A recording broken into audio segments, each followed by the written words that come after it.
On a rainy evening, the city was shrouded in gloom. 15-year-old Ethan, his body aching from a long day of odd jobs at the construction site, trudged through the downpour towards his shabby apartment. The nagging worry about the rent, a constant reminder from his landlord, Mr. Thompson, gnawed at him. The rain beat down relentlessly, and seeking refuge, he ducked into a small, old-fashioned antique shop called Blackwood's Antiques. The moment he stepped inside, a rich aroma of aged wood and mystery filled the air. Shelves were lined with strange and wonderful antiques, each seeming to hold a secret. A wise-looking old man with a long white beard, Mr. Blackwood, greeted Ethan with a warm smile and offered him a hot drink to chase away the chill. As Ethan waited for the storm to pass, his eyes were drawn to a transparent crystal ball resting on a simple stand in the corner. It seemed to glow with an otherworldly light. Capturing his full attention, Mr. Blackwood, noticing Ethan's fascination, began to share some of the crystal ball's mysterious legends. He spoke of worlds within worlds and destinies intertwined.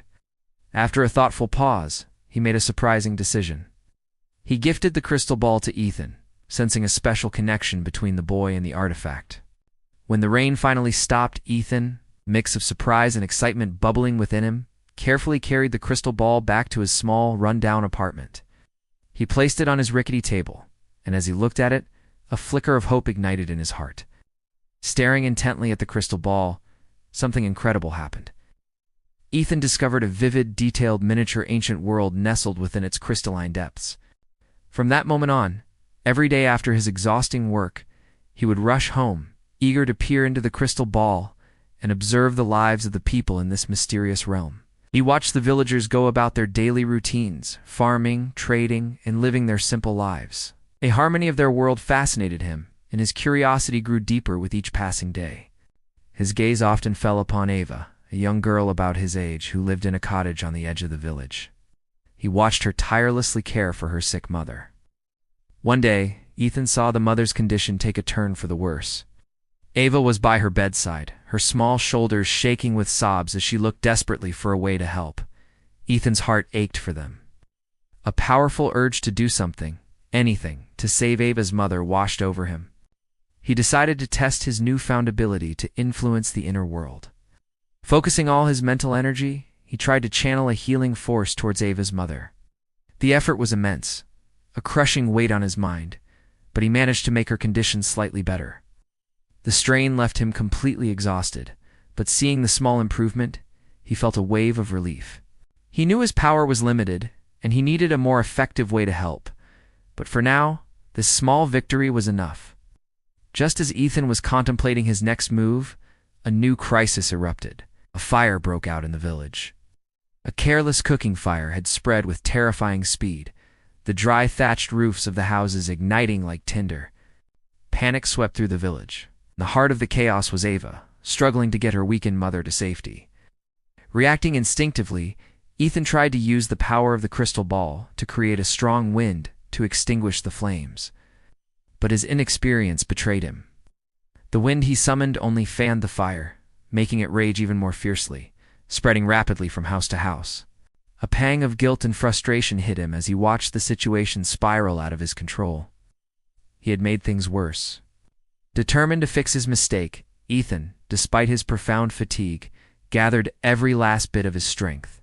He focused once more on the crystal ball, this time to summon rain. As the rain began to pour down from the sky within the sphere, the fire gradually started to die down. But the effort was too much. The world around him faded to black as he collapsed onto the floor of his apartment, unconscious. Unbeknownst to Ethan, his actions had not gone unnoticed in the inner world. The villagers, saved from the fire, were filled with a deep sense of gratitude for the mysterious force that had saved their homes. This collective gratitude transcended the boundary between the two worlds, transforming into a strange, warm energy that flowed into Ethan's body as he lay unconscious. When he finally woke up, groggy and disoriented, he noticed something new on the surface of the crystal ball. A panel-like interface glowed softly, displaying information he could somehow understand. It showed that he had gained something called faith points, a currency earned through the gratitude of the villagers. These points could be used to enhance his own abilities in the real world, his strength, wisdom, mental power, and endurance. The panel also revealed a tantalizing goal. He needed 1,000 faith points to physically enter the inner world. Ethan studied the panel carefully, a new sense of purpose filling him. He decided to allocate his first few points to enhance his wisdom. Instantly, he felt a change. His mind became clearer, his thoughts sharper and more organized. With his newly enhanced wisdom, he started seeing things differently. At the construction site, he noticed that some of the discarded materials, scraps of wood, metal, and wire, could be repurposed into useful tools or small artistic handicrafts. He started collecting these materials during his breaks. Jake, a friendly older worker, noticed his efforts and lent him some basic tools. Tom, the site foreman, even allowed him to use a small, quiet corner of the construction site to work on his projects after hours. Ethan began crafting small, intricate items and sold them to a local store, earning a little extra money. He used this money to pay a portion of his overdue rent, and Mr. Thompson's pestering softened just a bit. Ethan was more determined than ever. He knew his path forward. He would continue to observe the inner world through the crystal ball, looking for more opportunities to help the villagers and earn their faith. Each point brought him closer to his goal. He dreamed of the day he would have enough points to step into that world, to meet Ava and the other villagers face to face, and to use his knowledge from this world to bring about even more positive changes in theirs. As the story pauses, Ethan looks at the crystal ball, a determined glint of hope shining in his eyes, ready to embrace the incredible adventures that lay ahead. After that intense first encounter with the inner world, I, Ethan, have been keeping a close watch on the village through my crystal ball. It's become a part of my daily routine, almost like checking in on a tiny living diorama. Recently, I noticed something troubling. A dry spell had hit the village, and the fields, the very lifeblood of their community, were starting to look parched and sad. The crops were wilting under the relentless sun. I knew I had to do something. Focusing all my concentration on the crystal ball, I imagined a gentle, life-giving rain. I pushed my energy, my will, into that image, and to my absolute astonishment, it worked. A soft drizzle began to fall over the village fields. The villagers, who had been looking up at the cloudless sky with worry, were suddenly filled with joy. They ran out into the rain, dancing and celebrating. I could feel their gratitude washing over me, this warm, powerful wave of energy. And just like that, a notification popped into my mind. Plus 100 faith points. It was an incredible feeling, knowing I'd made a real difference. A few days later, the weather swung to the other extreme.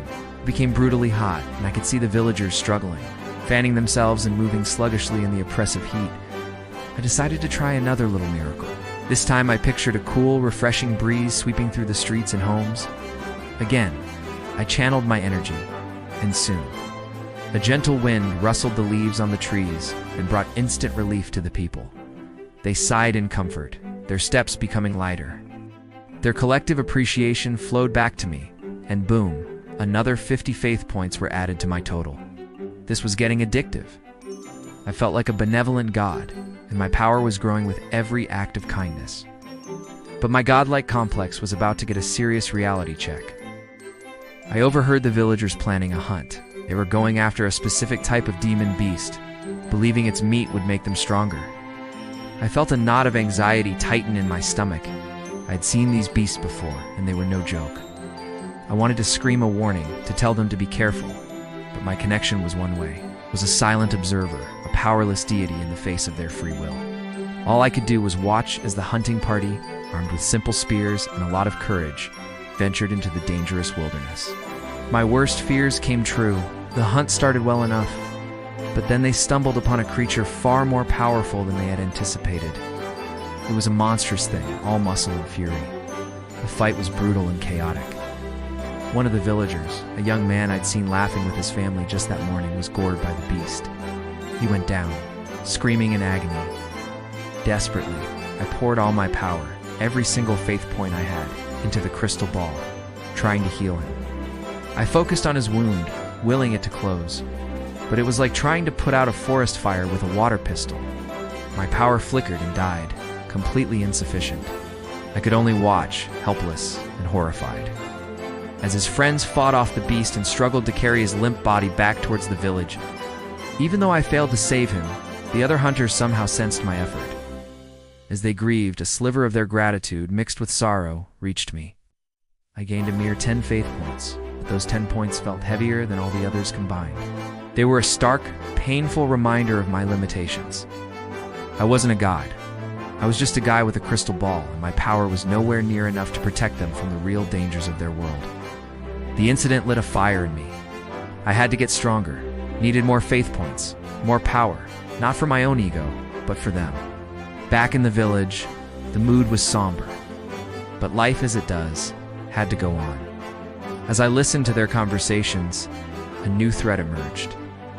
Mountain bandits. Apparently a ruthless gang had been terrorizing the region, and it was only a matter of time before they set their sights on this small, vulnerable village. The villagers were terrified, discussing how they could possibly defend themselves. Their fear was a cold dread that I felt even from my world. But this time, I wasn't just going to sit back and watch. My mind, sharpened by the accumulated faith points, started racing. Through the shimmering crystal ball, Ethan watched in horror as the mountain bandits laid out their cruel, final plan. He had to do something, anything. Focusing all his will, he channeled his limited power, sending a cascade of rock and earth tumbling down the mountainside. A landslide. It wasn't a permanent solution, but it blocked their only path, buying the villagers a few precious days.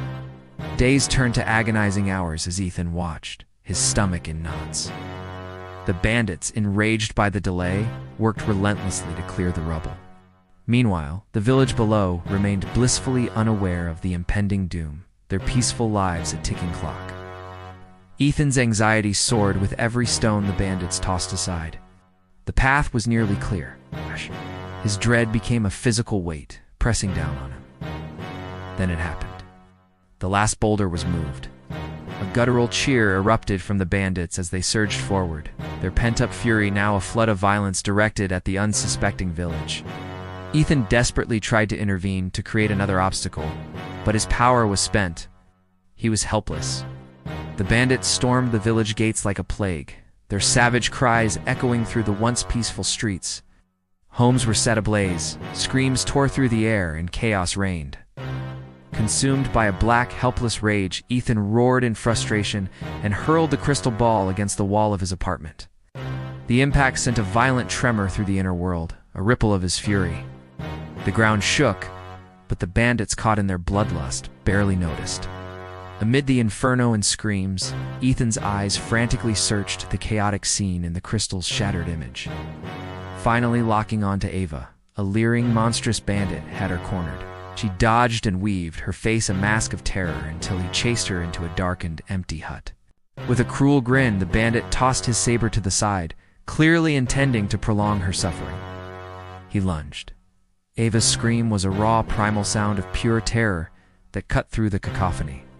Back in his apartment, Ethan's gaze was glued to the agonizingly slow crawl of the faith point counter on his screen. 980, 985. It was too slow. In the hut, Ava was pinned to the dirt floor, her clothes torn, the bandit's foul breath on her face. As his hand reached for her, she unleashed a final silent scream, a wave of absolute despair that ripped from the depths of her soul. That single potent wave of despair, magnified and combined with the terror, pain, and dying prayers of every other villager, became a tidal wave of psychic energy. It crashed into Ethan, a torrent of raw belief born from ultimate desperation. The faith point counter didn't just tick over. It shattered the 1,000-point barrier, flashing and overloading. One moment Ethan was in his sparse apartment, surrounded by the glow of his monitor. The next he was simply there. He stood in the suffocating darkness of the hut. The air was thick with the stench of sweat, blood, and a fear so potent it was a physical taste. He saw Ava on the floor, her eyes wide but empty, hopeless. He saw the bandit looming over her, a silhouette of pure evil, his hands reaching to commit the final terrible act. For a single, paralyzing second, pure terror seized Ethan. This wasn't a scream. This wasn't a game. The dirt was real. The smell was real. The danger was real. I'm just a boy. I'm just a guy in his apartment. What can I possibly do? But then, his gaze met Ava's. In the depths of her vacant stare, He saw the last embers of her spirit being extinguished. He saw utter soul-crushing despair. And in that instant, the fear inside him was not just overcome. It was incinerated by a white-hot murderous rage that eclipsed all other thought. This was no longer a game. This was not about points or leveling up. A cold, terrifying, and profound ambition crystallized in his mind, sharp as a shard of ice. I'm not just going to save her. I'm going to save them all. We'll become the god this world needs. The boyish terror on his face vanished, replaced by a chilling, absolute resolve that was more frightening than any bandit's snarl. The air in the small hut was thick with the scent of old hay and impending tragedy. Ethan felt the weight of the sword. Ava was frozen, her eyes wide with terror as the bandit loomed. Ethan's hands trembled, the rusted blade heavier than he ever imagined. With a desperate cry, he drove the metal home. The resistance of the bandit's leather armor sent a shockwave through Ethan's entire body. To Ava, time seemed to fracture. The threat that meant her certain death was suddenly silenced by a boy who appeared from thin air. The silence that followed was deafening. Ethan stood panting, his breath ragged, staring at the monster he had just brought down. He looked at her, his voice surprisingly steady. Ava, I will protect you. It wasn't just a promise, it was a vow of blood. Hearing her name broke the spell of fear. Ava's breathing slowed, her face transitioning from total terror to a glimmer of calm relief. In the corner of his vision, a translucent blue screen flickered to life. The system was recording his every movement, every kill. No power increase. Ethan realized that raw strength wouldn't come from killing alone. He needed something more to survive this night. They rushed into the chaos of the village. The sun was setting, casting long bloody shadows across the cobblestone paths. A bandit's blade grazed his shoulder, tearing through his simple tunic. Ethan stumbled, the weight of his sword nearly dragging him down. He saved an old man from a cruel blow. From the crowd, glowing golden particles began to rise, swirling toward Ethan like fireflies. Faith points. The more he protected, the more the village believed in him, felt the surge of their gratitude deep in his soul. Found Kale the blacksmith fighting to protect his family. The battle was a brutal dance of heavy metal and desperate survival. Mid-fight, Ethan summoned the panel again. He dumped his hard-earned faith points into strength and agility, feeling his body change instantly. His movements became fluid, the clumsiness of his youth replaced by the sharp efficiency of a warrior. The sword felt lighter now. Ethan and Kale stood back to back, a wall of iron and resolve. The blacksmith's hammer shattered shields while Ethan's blade found the gaps. In the square, Ethan intercepted a strike meant for a child. It was battered and bloodied, but the village's faith only grew stronger. He poured everything into endurance. His knees buckled, but he forced himself to stand. His resolve was the spark the village needed. Inspired by his sacrifice, the farmers and elders grabbed their tools. They weren't just victims anymore. They were a mob with a purpose. Then, the atmosphere shifted. A heavy, dread-filled silence fell over the square as a massive figure emerged from the smoke. He dragged a massive iron mace across the stone, the sound of grinding metal echoing through the silent streets. The group separated like a receding tide. Bandits retreated behind their leader, and the villagers gathered behind their young champion. The leader sneered, looking at Ethan as if he were a mere insect. "Boy, you've given us a lot of trouble today." He slammed the mace down. The earth shattered, sending debris and dust flying with the force of an avalanche. Ethan didn't flinch. He raised his humming sword, the blade glowing with the collective hope of the village. The standoff had begun.